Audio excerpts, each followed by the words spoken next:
ও মা একটু বলেন তো।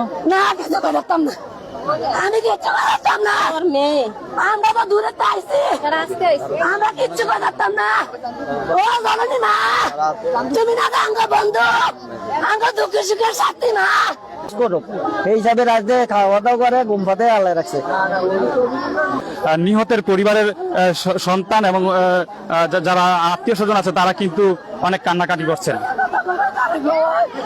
ও মা, তুমি না আঙ্গ মা না গো মা, আঙ্গরা দুঃখ সুখের সাথী তুমি আঙ্গাল্লা মা, সব দুঃখ সুখ না গো মা কইছে আইয়া মা আমার বেটাই না নিঃশ্বাস দিচ্ছে। আমরা দেখতে পাচ্ছি এই ঘটনায় কিন্তু এলাকা জুড়ে পুরো শোকের ছায়া নেমে এসেছে। মূলত যারা স্থানীয় এবং দূর দূরান্ত থেকে মানুষ কিন্তু ছুটে আসছে তাদের এই নিহতের খবর শুনে। আমরা লক্ষ্য করছি যে মানুষের উপচে পড়া কিন্তু ভিড় এই ঘটনায়।